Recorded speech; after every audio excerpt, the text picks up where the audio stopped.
Di ujung barat desa yang terpisah oleh rimbunnya hutan dan lembah-lembah berkabut, berdiri sebuah gubuk reot beratapkan rumbia dan berdinding bambu. Di sanalah tinggal seorang pemuda bernama Raka, yatim piatu sejak kecil, yang hidup hanya berdua dengan kakeknya yang renta. Hujan sering bocor masuk ke kamarnya, namun Raka tak pernah mengeluh. Baginya, hidup adalah anugerah, selama masih ada langit untuk dipandang dan bumi untuk dipijak. Sehari-hari ia mencari dedaunan obat dan akar langka di dalam hutan, lalu menukarnya dengan segenggam beras atau garam dari warga desa. Sejak kecil, Raka sudah menunjukkan keanehan yang tak bisa dijelaskan oleh nalar desa. Ketika seekor burung patah sayap jatuh di halaman rumahnya, ia hanya menyentuhnya sambil berdoa lirih, dan keesokan harinya burung itu terbang kembali. Orang-orang menyebutnya anak langit, bukan karena keturunannya mulia, tapi karena ia sering berbicara sendiri seolah berkomunikasi dengan angin dan pepohonan. Mereka yang iri menyebutnya aneh, tapi yang pernah ditolongnya hanya bisa mengucap syukur diam-diam. Ilmu penyembuhan yang ia miliki adalah warisan dari kakeknya, Kiranu, seorang tabib tua yang dahulu dihormati para raja. Namun ketika zaman berubah dan dunia dikuasai obat-obatan kimia, Kiranu memilih mengasingkan diri. Ia mempercayakan satu-satunya warisan sakral itu kepada Raka, cucunya yang penuh kasih namun dipenuhi luka hidup. Raka tak pernah tahu siapa orang tuanya, hanya diberi secarik kain dengan sulaman aksara kuno sebagai petunjuk, yang hingga kini tak pernah bisa ia terjemahkan. Suatu malam, saat bulan tertutup awan tebal dan petir menyambar pohon-pohon di lereng bukit, Raka duduk di depan tungku, mengaduk ramuan dari akar ginseng tua yang baru saja ia temukan. Tiba-tiba terdengar suara kuda dari kejauhan, disusul ringkik keras dan teriakan samar perempuan. Raka bergegas keluar, menembus deras hujan, berlari menuju jalan tanah yang mengarah ke hutan bawah. Di sana, di tengah lumpur dan dingin malam, ia menemukan seorang perempuan muda tergeletak tak sadarkan diri, tubuhnya menggigil dan bibirnya membiru. Raka tertegun, wajah perempuan itu terlalu asing untuk ukuran desa mereka. Kulitnya bersih terawat, bajunya jelas bukan dari pasar desa. Ia menggendong perempuan itu ke gubuknya dengan penuh hati-hati, meski tubuhnya sendiri sudah basah kuyup dan menggigil. Kakeknya yang mendengar suara langkah buru-buru menyiapkan tempat tidur dari jerami kering, dan mereka bersama-sama mencoba menstabilkan suhu tubuh perempuan itu dengan ramuan pemanas dan doa-doa kuno. Malam itu terasa lebih panjang dari biasanya. Nafas perempuan itu berat, seolah ada racun yang mengalir dalam darahnya. Raka berdoa dengan khusyuk di depan kuali rebusan daun dan akar langka. Ia tahu ini bukan sakit biasa. Ia menaruh telapak tangan di dada perempuan itu, dan mengalirkan energi dalam yang selama ini hanya digunakan untuk menyembuhkan luka ringan atau orang tua yang sedang sekarat. Tapi kali ini berbeda. Ia merasakan hawa dingin menyeret jiwanya, seolah nyawa perempuan itu hampir ditarik oleh sesuatu yang gelap. Saat fajar menjelang dan kabut perlahan mengangkat tirainya, tubuh perempuan itu mulai menghangat. Ia belum sadar, tapi wajahnya tak lagi sepucat malam tadi. Raka terduduk lemas di sudut gubuk, keringat membanjiri wajahnya. Kakeknya menatapnya dengan mata berkaca-kaca, tahu bahwa cucunya baru saja mempertaruhkan hidup untuk seseorang yang bahkan tidak mereka kenal. Tapi bagi Raka, entah kenapa, ada suara kecil dalam hatinya yang berbisik, perempuan ini bukan orang biasa. Nasibmu akan berubah karena dirinya. Dan tanpa ia sadari, dunia Raka, yang selama ini sunyi dan terlupakan, baru saja membuka satu pintu ke takdir yang tak pernah ia bayangkan. Saat cahaya matahari menembus celah-celah atap rumbia, suara burung hutan menyambut pagi dengan nyanyian alam yang lembut. Raka membuka matanya perlahan, tubuhnya masih terasa lemas karena semalam telah menggunakan terlalu banyak energi batinnya. Ia menoleh ke arah ranjang jerami di sudut gubuk, dan hatinya berdebar pelan. Perempuan itu mulai bergerak, kelopak matanya bergetar, dan perlahan terbuka. Mata bening berwarna coklat muda itu menatap langit-langit bambu dengan bingung. Di mana aku? Bisik perempuan itu lirih, suaranya serak seperti daun kering tersapu angin. Raka segera menghampiri, menyodorkan air hangat yang dicampur madu hutan. Kau selamat, Nona. Aku menemukanmu di hutan semalam, tubuhmu sangat dingin. Kau nyaris, ucapannya terhenti. Ia tak ingin menyebut kata, mati. Perempuan itu menerima air itu dengan tangan gemetar. Matanya mengamati sekeliling, lalu menatap Raka dengan sorot penuh tanda tanya. Kau, siapa namamu? Namaku Raka, jawabnya pelan, sambil membenarkan selimut tipis di tubuh perempuan itu. Namaku, Nadira, ucapnya ragu, seolah mencoba mengingat siapa dirinya sendiri. Beberapa detik kemudian, ia menunduk, dan air mata menetes di pipinya. Aku lari dari rumah. Aku sakit, tapi tak ada yang bisa menyembuhkanku. Semua dokter menyerah. Raka tak berkata apa-apa. Ia hanya duduk di samping tungku, menyalakan api lagi agar suhu tetap hangat. Dalam hatinya, ia bisa merasakan aura gelap yang masih membayangi tubuh Nadira. Penyakit itu belum benar-benar pergi. Ini bukan penyakit medis, melainkan kutukan. Sesuatu yang tidak bisa diobati di rumah sakit manapun. Selama 2 hari berikutnya, Nadira dirawat dengan penuh kesabaran oleh Raka dan Kiranu. Ia tak banyak bicara, tapi sesekali mengungkapkan perasaan syok, takut, dan rindu pada ibunya yang sudah meninggal. Dari potongan-potongan ceritanya, Raka mulai memahami bahwa Nadira adalah putri dari seorang konglomerat besar di Jakarta, pemilik perusahaan raksasa yang bergerak di banyak bidang. Namun, kekayaan itu ternyata tidak mampu membeli satu hal, kesembuhan. Di malam ketiga, ketika angin bertiup kencang dan pintu bambu bergoyang pelan, Nadira menatap Raka yang sedang meracik ramuan dari daun dewa. Raka, apa kau percaya bahwa penyakit bisa berasal dari dendam masa lalu? Raka menoleh perlahan. Aku tak hanya percaya, aku melihatnya. Mata mereka bertemu, dan di antara obor kecil yang bergoyang ditiup angin, muncul keheningan yang padat, bukan hampa, tapi penuh makna. Dalam diam itu, mereka menyadari bahwa takdir telah menautkan 2 dunia yang berbeda jauh. Dan dari titik inilah, segalanya akan berubah. Langit sore itu dibalut kabut tebal, seolah alam pun tahu bahwa sesuatu yang sakral akan segera dibuka kembali. Di dalam gubuk kecil itu, Kiranu duduk bersila di hadapan perapian. Nadira masih berbaring, meski tubuhnya mulai pulih, namun wajahnya tetap pucat. Raka duduk di samping kakeknya, tatapannya penuh ragu. Kek, aku merasakan sesuatu yang aneh di tubuh Nadira. Seperti, ada yang mengikatnya dari dalam. Kiranu membuka mata perlahan. Tatapannya dalam, seakan bisa menembus lapisan kenyataan yang tak terlihat oleh orang biasa. Kau sudah melihatnya, Raka, ini bukan penyakit biasa. Ini adalah belenggu arwah. Kutukan lama, dikirim melalui rasa iri dan dendam seseorang yang sangat dekat dengan korban. Nadira yang mendengar itu menggigil. Tiba-tiba ia terisak, seolah kebenaran yang tak berwujud selama ini akhirnya menemukan nama. Ayah, tidak percaya. Ia bilang aku hanya lelah. Tapi aku tahu, sejak mama meninggal, aku mulai mendengar bisikan.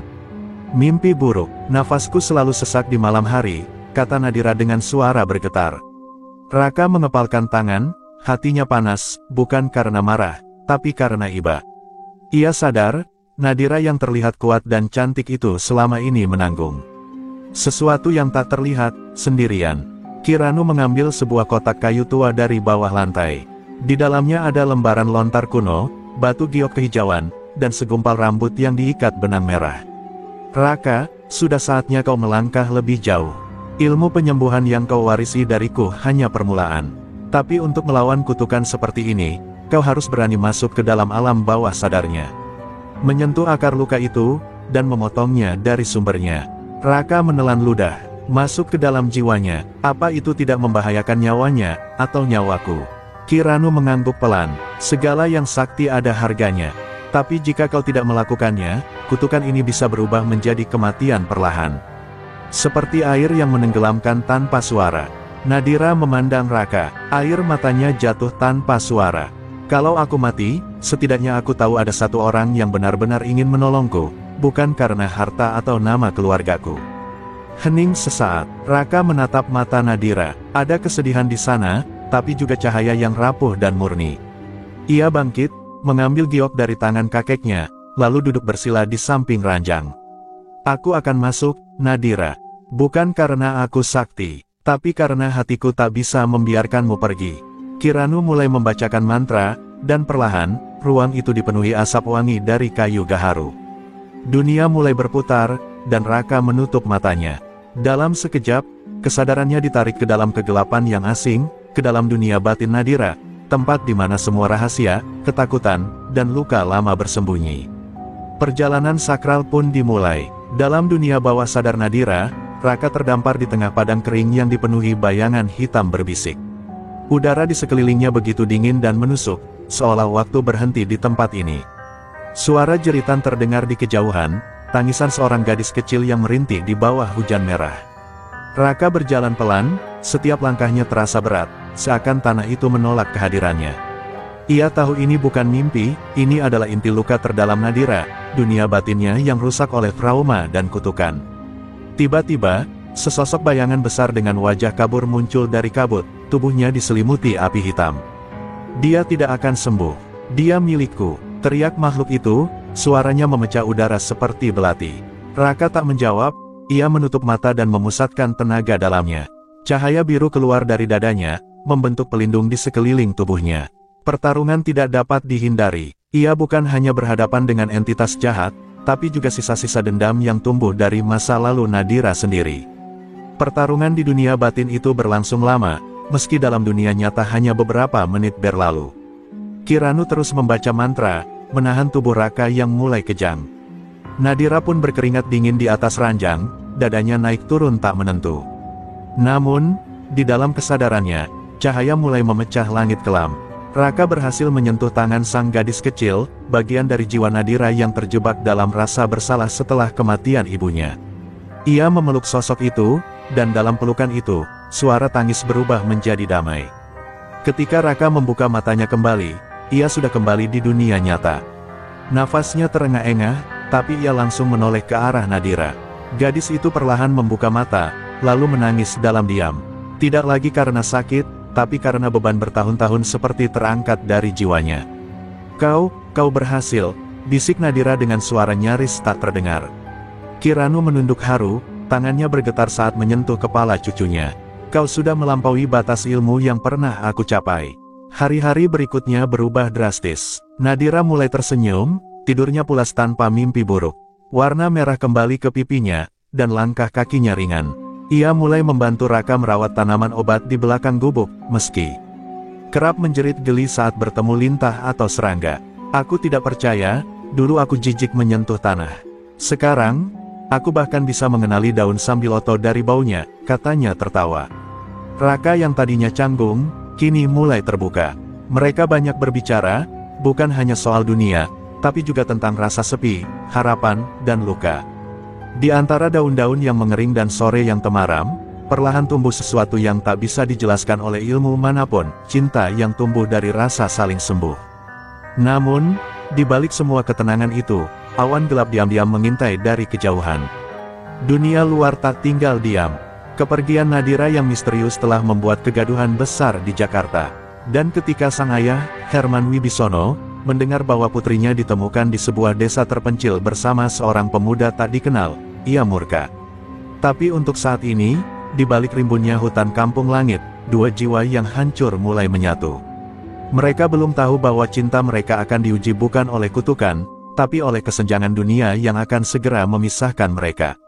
Malam itu, bulan tertutup awan gelap.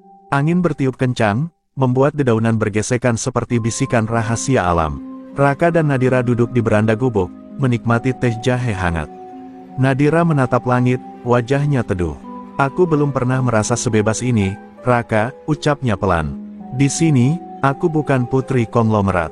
Aku hanya Nadira, manusia biasa. Raka tersenyum kecil, namun dalam dadanya, ia merasakan firasat aneh. Hening malam terlalu tegang untuk terasa damai. Di kejauhan, terdengar gemuruh mesin. Tak seperti suara motor warga kampung. Ini lebih berat, lebih cepat, kendaraan kota. Raka berdiri, matanya menyipit menembus gelap. Masuk ke dalam, Nadira, katanya cepat. Tapi sebelum Nadira sempat bangkit, 3 mobil SUV hitam muncul dari balik pepohonan. Lampu sorot menyala terang dan suara langkah kaki berbobot menghentak tanah. Dari mobil keluar beberapa pria berbadan besar berpakaian hitam. Di antara mereka, berdiri seorang pria tua berjas abu-abu, tatapannya dingin dan arogan. Nadira, seru pria itu lantang. Nadira membeku, tubuhnya gemetar. Ayah, bisiknya, Herman Wibisono, sang Taipan, telah datang sendiri untuk mengambil putrinya. Ia melangkah maju, penuh wibawa dan kemarahan. Apa-apaan kau tinggal bersama pemuda kampungan ini? Apa yang dia lakukan padamu? Aku sudah datangkan dokter dari luar negeri, dan kau memilih tinggal di gubuk reot ini. Raka berdiri di depan Nadira, mencoba melindunginya. Maaf, Pak, Nadira bukan tawanan. Ia tinggal di sini karena keinginannya sendiri. Kami hanya mencoba menyembuhkannya. Herman menunjuk Raka dengan telunjuk gemetar. Kau pikir kau siapa? Dukun hutan, penipu kampung. Seketika, dua anak buahnya maju dan menangkap Raka. Nadira berteriak, mencoba melawan, namun dengan cepat ia dipeluk oleh salah satu pengawal wanita dan dibawa paksa ke dalam mobil. Kiranu yang baru keluar dari dalam gubuk langsung dihantam oleh salah satu penjaga. Raka berteriak, "Kakek!" Tapi tubuhnya ditahan kuat. Herman menghampiri Raka, menatapnya dengan jijik. "Orang miskin sepertimu tak pantas menyentuh anakku. Kau sudah cukup beruntung bisa hidup bersamanya selama ini.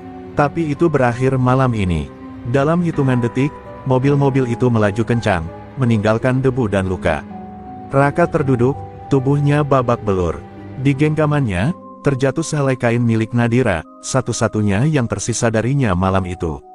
Kiranu menahan pundaknya. "Ini belum akhir, Raka, jika kau benar-benar mencintainya, maka perjuanganmu baru saja dimulai." Dan malam pun kembali sunyi, namun di dalam dada Raka, bara dendam dan cinta menyala bersamaan. Ia bersumpah, bagaimanapun caranya, ia akan menjemput Nadira kembali. Bukan hanya untuk menyelamatkan cinta mereka, tapi untuk menunjukkan pada dunia, bahwa ilmu dan kasih sayang seorang pemuda kampungan bisa mengguncang dunia para raja uang. 3 hari berlalu sejak Nadira dibawa paksa. Di gubuk sunyi itu, Raka duduk bersila di depan api kecil. Wajahnya penuh luka lebam, namun matanya menyala dengan tekad yang tidak pernah terlihat sebelumnya. "Aku tak bisa diam, Kate. Nadira bukan sekadar perempuan yang kuselamatkan, dia bagian dari jiwaku sekarang." Kiranu mengangguk pelan, lalu menyerahkan sebuah kotak kayu yang disimpan puluhan tahun. "Kalau kau ingin menjemput takdirmu, kau harus membuka masa lalu yang pernah aku simpan, disinilah letak ilmu batin sejati." Kotak itu berisi naskah kuno berbahasa Sanskerta dan sebuah keris kecil berhulu giok. Raka memegangnya dengan tangan bergetar. "Ini milik ayahmu dulu," kata Kiranu pelan. "Ia adalah seorang pendekar batin yang dulu dihormati, sebelum dibunuh secara licik oleh orang-orang kota yang takut pada ilmunya." Mendengar itu, dada Raka mendidih. Ia baru tahu bahwa darah pendekar mengalir dalam tubuhnya. "Aku akan melanjutkan langkah ayah. Tapi bukan untuk balas dendam, untuk menjemput Nadira." Malam itu, Raka masuk ke dalam hutan sendirian, menuju tempat pertapaan leluhur yang disembunyikan di balik air terjun. Di sana, ia bersemedi selama 2 hari 2 malam tanpa makan, hanya minum air suci dan membakar dupa hitam warisan kakeknya. Di tengah keheningan, ia mulai melihat kilasan masa lalu, wajah ayahnya yang bersinar dalam cahaya, suara ibunya yang lembut menyebut namanya, dan akhirnya, wajah Nadira, menangis dalam sangkar emas. Saat cahaya pagi menembus dedaunan, tubuh Raka mengeluarkan aura hangat keemasan. Ilmu batinnya telah bangkit sepenuhnya. Ia kini bukan hanya penyembuh, tapi juga pelindung. Kiranu menyambutnya kembali di gubuk dengan air mata haru. "Sekarang, kau bukan hanya Raka cucuku. Kau adalah pendekar batin, penjaga kebenaran yang tersisa di dunia ini." Raka memeluk kakeknya erat. "Tapi aku tak akan berjuang dengan kemarahan, aku akan bawa Nadira pulang dengan tenang, dan dengan keyakinan bahwa cinta lebih kuat dari semua kekuasaan." Sementara itu, di rumah kaca megah milik Herman Wibisono di Jakarta, Nadira dikurung dalam kamar berlapis penjaga. Ia tak bisa tidur, tak bisa makan dengan tenang. Air matanya hampir setiap malam menetes membasahi bantal sutra. "Ayah tidak akan pernah mengerti," bisiknya lirih. "Raka, di mana kamu?" Ia tahu tubuhnya sehat, tapi hatinya hancur. Dunia mewah yang dulu ia miliki kini terasa seperti penjara yang dingin dan tak berjiwa. Herman memanggil banyak paranormal dan psikiater untuk menyadarkan Nadira, namun semuanya gagal. "Anak saya kerasukan orang kampung itu," teriaknya frustasi pada seorang dukun bayaran. Tapi tak satu pun bisa menghapus ikatan batin yang sudah terbentuk antara Nadira dan Raka. Di dalam hati Nadira, hanya satu hal yang ia pegang, keyakinan bahwa Raka akan datang menjemputnya. Entah kapan, tapi ia tahu, pemuda miskin itu bukan manusia biasa. Dan hari itu pun semakin dekat, hari ketika dua dunia akan bertabrakan. Dunia kesombongan yang dibangun dengan uang dan dunia sederhana yang dibangun dengan cinta dan kekuatan batin. Pendekar batin akan menjejakkan kaki di kota, bukan sebagai pengemis, tapi sebagai kekuatan yang tak bisa dibeli oleh siapapun. Jakarta menyambut Raka dengan hiruk-pikuk yang menusuk telinga. Asap kendaraan, gedung-gedung tinggi, dan manusia-manusia yang berjalan cepat tanpa menoleh. Berbalut jaket lusuh dan ransel tua, Raka menapakkan kaki di tanah keras kota itu dengan hati teguh. Ia bukan lagi pemuda kampung biasa. Ilmu batinnya telah menyatu dalam tiap langkah, tatapannya tajam menembus gedung-gedung mewah. Aku akan menjemputmu, Nadira, tak peduli seberapa tinggi tembok yang ayahmu bangun. Langkah pertama Raka adalah ke sebuah rumah sakit elit yang dikenal sebagai tempat konsultasi para konglomerat. Ia mencari nama-nama yang pernah mengobati Nadira. Di ruang tunggu yang penuh dengan parfum mahal dan sutra, Raka tampak kontras, tapi dari matanya, terlihat keyakinan tak tergoyahkan. Saat seorang dokter tua lewat, Raka memanggilnya dengan suara tenang, "Anda pernah menangani Nadira Wibisono, bukan?" Sang dokter terkejut. "Kau siapa?" tanya dia curiga. Tapi Raka hanya menatap tajam dan berkata, "Aku orang yang menyembuhkannya, bukan dengan obat, tapi dengan cinta." Berita tentang kehadiran seorang pemuda misterius yang mencari Nadira mulai menyebar di kalangan elit Jakarta. Beberapa menganggapnya gila, yang lain menganggapnya ancaman. Salah satunya adalah Ronald, tangan kanan Herman Wibisono, pria berjas licin yang selama ini menaruh curiga terhadap Nadira. Ia memerintahkan anak buahnya membuntuti Raka. Kalau anak kampung itu membuat masalah, singkirkan. Namun Raka bukan pemuda biasa. Setiap ancaman yang datang padanya, ia hadapi dengan tenang. Saat dua preman mencoba menyerangnya di gang sempit, ia hanya menatap mereka dengan pandangan dalam. Tubuh mereka langsung lemas, jatuh tak sadarkan diri. Ilmu batin Raka membuat musuh gentar tanpa harus menyentuh. "Aku tak datang untuk perang," gumamnya lirih, "tapi jangan halangi jalanku." Di sisi lain, Nadira merasakan sesuatu yang aneh di dadanya. Sejak pagi, jantungnya berdebar lebih cepat, seperti ada getaran yang mendekat. Ia duduk di balik jendela kamar mewahnya yang kini seperti sel tahanan. Tangannya menyentuh kalung kecil dari benang kelapa yang dulu dibuatkan Raka, yang entah bagaimana, masih ia sembunyikan dari pengawasan para penjaga. "Kau datang?" "Iya," bisiknya lirih, mata berkaca-kaca. Herman Wibisono semakin gusar. "Dia tak boleh dekat-dekat dengan anakku lagi. Itu pemuda gila harus diberi pelajaran," teriaknya sambil menghancurkan gelas di tangannya. Ronald mengangguk, lalu mengeluarkan selembar foto Raka dari saku. "Kami sudah dapatkan lokasi terakhirnya. Tinggal tunggu perintah, Pak."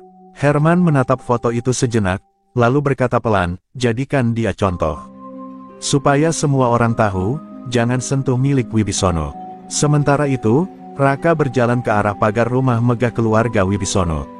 Ia berdiri di seberang jalan, memandang tinggi bangunan mentereng yang menjadi sangkar Nadira. Tangan kanannya menggenggam keris kecil pemberian Kirano, yang kini hangat di genggaman. "Malam ini, aku akan masuk. Bukan untuk menculik, tapi untuk memulangkan hati yang telah lama terasing." Dan ketika malam turun dengan cahaya rembulan menggantung di atas langit Jakarta, sebuah kekuatan kuno kembali mengalir di antara gedung-gedung beton. Pendekar batin telah tiba, bukan sebagai tamu, tapi sebagai pengubah takdir. Malam merambat pelan, membawa keheningan yang aneh di kawasan elit tempat tinggal keluarga Wibisono. Di luar pagar mansion tinggi yang dijaga ketat, angin berhembus tenang, namun menyimpan ketegangan seperti busur panah yang ditarik penuh. Raka berdiri tak jauh dari gerbang utama. Matanya terpejam, nafasnya teratur. Ia memanggil kekuatan batinnya. Dalam keheningan, tubuhnya seperti diselimuti cahaya tipis tak kasat mata, dan setiap langkahnya mulai menyatu dengan gelap malam.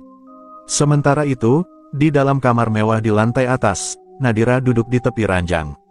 Ia tak bisa tidur. Sejak sore, firasatnya semakin kuat, bahwa Raka akan datang menjemputnya malam ini. Ia menatap keluar jendela dan melihat bulan purnama tergantung penuh di langit, seperti saksi bisu kisah cinta yang diuji segalanya. Tangannya menggenggam kalung benang kelapa pemberian Raka. "Kau benar-benar datang?" "Ya," bisiknya dengan air mata perlahan mengalir. Penjaga di gerbang mulai resah. Salah satu dari mereka merasa suhu udara turun mendadak, dan tiba-tiba lampu tiang depan mati tanpa sebab. Saat mereka bergerak mencari sumber gangguan, Raka telah menyusup masuk dari celah pagar belakang, melumpuhkan dua penjaga hanya dengan sentuhan ringan di tengkuk. Mereka jatuh lemas tanpa suara. Raka bergerak cepat namun tenang, setiap langkahnya dipandu oleh getaran batin yang mengarah tepat ke keberadaan Nadira. Namun di dalam rumah, Ronald telah bersiap. Ia memantau kamera pengawas dan menyadari sesuatu yang janggal. Seseorang sudah masuk, katanya dingin. Dengan pistol di tangan, ia memerintahkan anak buahnya menyebar di koridor. Herman yang sedang di ruang kerja, segera berdiri. Tangkap dia hidup-hidup, aku ingin lihat wajahnya sebelum kau habisi. Teriaknya penuh amarah. Tapi jauh di lubuk hatinya, ia mulai merasa takut, bukan kepada Raka, tapi kepada kekuatan yang tidak bisa ia beli dengan uang. Raka melangkah melewati lorong-lorong megah penuh lukisan dan marmer mahal, seperti bayangan yang tak tertangkap kamera. Tapi saat ia tiba di tangga utama, dua pria bersenjata menghadangnya. Mereka langsung menodongkan senjata, namun sebelum pelatup ditarik, Raka mengangkat tangan. Seketika, energi batin yang tak kasat mata meledak dari tubuhnya, menghentikan mereka di tempat, senjata terlepas, mata mereka kosong, dan tubuh terjatuh seperti boneka kehabisan tali. Di lantai atas, Nadira mendengar kegaduhan itu. Ia berlari ke arah pintu kamar yang dikunci dari luar. Tiba-tiba terdengar langkah kaki mendekat cepat, bukan langkah kasar para penjaga, tapi langkah yang ia kenali, langkah yang selama ini ia rindukan. Raka, teriaknya pelan. Pintu kamar didobrak perlahan, dan di balik cahaya lampu gantung, tampak sosok lelaki dengan luka di wajah namun penuh cahaya di mata. Aku datang, Nadira, waktunya kita pulang, ucap Raka lirih. Mereka berpelukan erat, seperti dua jiwa yang menemukan kembali rumahnya. Tapi momen itu terpotong oleh teriakan keras dari ujung lorong. Ronald muncul dengan pistol teracung. Berhenti, kalau kau bergerak, ku tembak. Namun Raka hanya menatapnya dengan tenang, lalu melangkah maju. Ronald menembak, tapi pelurunya berhenti di udara, melayang seperti terperangkap oleh medan tak terlihat. Ronald terdiam, ketakutan untuk pertama kalinya. Jangan main-main dengan batin yang telah menemukan cintanya, bisik Raka, sebelum Ronald roboh pingsan karena tekanan energi luar biasa yang menghimpit tubuhnya. Dan malam itu, untuk pertama kalinya dalam sejarah rumah Wibisono, kekuatan uang dan kekuasaan ditundukkan oleh satu hal yang tak bisa dibeli, ketulusan. Raka menggenggam tangan Nadira erat, melewati lorong megah dengan langkah pasti. Dunia mereka belum aman, tapi malam ini, cinta mereka menang. Mereka berhasil keluar dari rumah megah itu menjelang fajar. Nadira tak pernah membayangkan ia akan lari dari rumahnya sendiri, tapi pelukan Raka membuat semua ketakutan itu menguap. Mereka naik bas kota dari halte kecil di ujung jalan, duduk berdampingan seperti dua anak muda biasa. Tak ada yang tahu bahwa mereka baru saja melarikan diri dari jantung kekuasaan seorang konglomerat. Tapi ketenangan itu tak bertahan lama. Media mulai ramai, foto Nadira dan Raka terpampang di layar berita dengan judul, Putri Konglomerat Diculik Pemuda Misterius. Herman Wibisono murka. Ia mengadakan konferensi pers darurat dan mengumumkan bahwa Raka adalah penjahat berbahaya yang telah mencuci otak putrinya. Ia bahkan mengerahkan koneksi politik dan aparat untuk menyebar informasi bohong. Dalam sekejap, Raka menjadi buronan nasional. Nadira menatap layar televisi dengan hati teriris. Mereka takkan membiarkan kita hidup tenang, ucapnya lirih. Tapi Raka menggenggam tangannya erat, menatap mata wanita yang kini menjadi jiwanya. Kita tak akan lari, selamanya, kita akan berdiri, kita akan melawan. Raka dan Nadira bersembunyi di sebuah rumah kayu tua milik sahabat lama Kiranu di pinggiran Bogor. Di sana, mereka menjalani hari-hari dengan kesederhanaan yang asing bagi Nadira, tapi menenangkan. Ia mencuci bajunya sendiri, memasak di tungku, dan tidur tanpa AC atau selimut mahal. Namun dalam ketenangan itu, cinta mereka tumbuh semakin kuat. Raka mengajarinya dasar-dasar ilmu batin, agar kelak Nadira pun bisa berdiri tanpa bergantung sepenuhnya padanya. Namun dunia luar tak berhenti mengejar. Suatu malam, ketika Raka sedang mengambil air dari sumur, segerombolan aparat berpakaian preman mengepung rumah itu. Nadira yang tinggal sendiri di dalam segera menyadari keanehan. Ia mengambil kalung pemberian Raka dan merapal doa-doa batin yang baru ia pelajari. Ketika pintu didobrak, dan tangan kasar mencoba menyeretnya keluar, tubuh Nadira mengeluarkan cahaya hangat samar. Para pria itu terpental mundur, panik, seolah ada kekuatan tak terlihat yang menamparkan mereka keluar. Raka tiba beberapa detik kemudian. Ia melihat Nadira berdiri di tengah ruangan, matanya tajam, tubuhnya tegap. Kau mulai menguasainya, ucap Raka dengan bangga. Tapi belum sempat mereka bernafas lega, salah satu penyerang berteriak melalui walkie-talkie, target masih hidup. Kirim unit utama sekarang. Raka tahu, waktu mereka hampir habis. Mereka takkan berhenti, Nadira. Kita harus hadapi mereka di terang, bukan dalam bayang-bayang. Esok paginya, Raka dan Nadira datang ke stasiun televisi independen. Mereka memohon satu hal, beri kami 5 menit bicara langsung ke rakyat.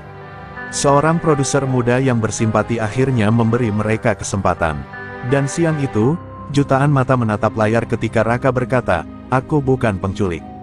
Aku bukan kriminal. Aku adalah pemuda miskin yang menyelamatkan wanita yang dunia mewah gagal sembuhkan, bukan dengan obat, tapi dengan kasih sayang dan ketulusan."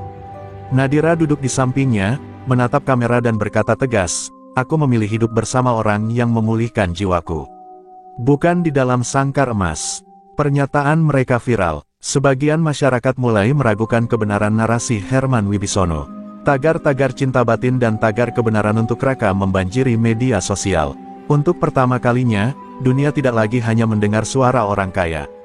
Kini, suara cinta, keberanian, dan kebenaran mulai menggema di hati banyak orang. Hari itu, langit Jakarta mendung, seolah turut menyaksikan pergolakan besar yang mengguncang dunia kaum elit. Kantor pusat Wibisono Group didemo ratusan orang, bukan untuk menuntut kenaikan gaji atau proyek, tapi untuk menuntut kebenaran. "Biarkan Nadira memilih," teriak mereka. Herman menatap layar kaca ruang kerjanya dengan wajah kelam. Untuk pertama kalinya, kekuasaan dan uangnya tak mampu membungkam suara rakyat. Ia tahu, bukan hanya cinta yang sedang melawan, tapi hati nurani bangsa. Di tempat lain, Raka dan Nadira berjalan perlahan menuju balai kota, menggandeng tangan satu sama lain di bawah sorotan media. Pemerintah, yang tertekan oleh opini publik, akhirnya memanggil mereka untuk mediasi terbuka. Raka berdiri di hadapan pejabat tinggi, pengusaha besar, dan seluruh wartawan yang haus berita. Tapi ia tidak gentar. "Saya tidak datang untuk menantang siapapun. Saya hanya memperjuangkan satu hak yang paling dasar, hak mencintai, dan dicintai, tanpa harus tunduk pada kasta dan kekayaan." Nadira mengambil alih bicara. "Selama hidup saya dikurung oleh tembok emas. Diberi segalanya kecuali kebebasan memilih jalan sendiri. Dan saat tubuh saya sakit, semua yang dianggap hebat gagal menyembuhkan. Hanya Raka, pemuda miskin dari desa terpencil, yang menyentuh jiwa saya hingga tubuh ini sembuh. Lalu kalian menyebutnya penjahat." Suasana ruangan sunyi. Beberapa mulai menunduk, beberapa meneteskan air mata. Kamera merekam segalanya, dan dunia menonton. Herman Wibisono yang duduk di barisan depan, hanya menatap mereka dengan mata berkaca-kaca. Amarahnya telah pudar, digantikan oleh sesuatu yang lama ia kubur, hati. Ia berdiri perlahan, lalu melangkah ke depan. Untuk sesaat, semua menahan napas. Tapi kemudian, ia membuka jasnya, menjatuhkannya ke lantai, dan menatap Raka dalam-dalam. "Aku salah, aku terlalu sombong," katanya pelan. "Jika kau bisa menyembuhkan anakku, dan membuatnya tertawa lagi, maka kau lebih dari sekadar layak." Tangis meledak di ruangan itu. Nadira langsung memeluk ayahnya dengan linangan air mata. Raka berdiri terpaku, tak percaya pria yang dulu ingin membunuhnya kini menyerah pada cinta. Kamera merekam momen langka itu, dan dunia melihat bagaimana kasih, kejujuran, dan ketulusan bisa menundukkan tembok paling keras sekalipun. Saat itu, rakyat tak hanya melihat seorang pemuda miskin, mereka melihat seorang pejuang jiwa. Beberapa bulan kemudian, pernikahan mereka digelar secara sederhana di pelataran rumah Kiranu, di kaki gunung yang diselimuti kabut lembut. Tak ada kemewahan, hanya doa, senyuman tulus, dan tawa anak-anak desa yang berlarian. Namun di balik kesederhanaan itu, dunia menyaksikan pernikahan yang menyatukan dua dunia, dunia rakyat kecil dan dunia konglomerat, dalam satu ikatan suci yang lahir dari luka, perjuangan, dan cinta sejati. Setelah menikah, Raka mendirikan pusat penyembuhan batin dan meditasi untuk masyarakat miskin. Sementara Nadira membuka sekolah gratis bagi anak-anak yatim. Mereka tak hidup dalam istana, tapi hati mereka menjadi rumah bagi ratusan orang yang butuh harapan. Kekayaan datang, tapi mereka tak pernah berubah. Sebab mereka tahu, cinta yang mereka miliki adalah karunia paling mahal yang tak bisa dibeli siapapun. Dan di malam-malam sunyi, saat bintang menggantung di langit, Raka dan Nadira duduk berdua di beranda kecil rumah kayu mereka. Apa kau pernah bayangkan hidup kita akan seperti ini? Tanya Nadira lembut. Raka hanya tersenyum dan menjawab, yang aku tahu, sejak aku menyembuhkanmu, hidupku ikut sembuh. Dan dari situ, takdir kita berubah selamanya.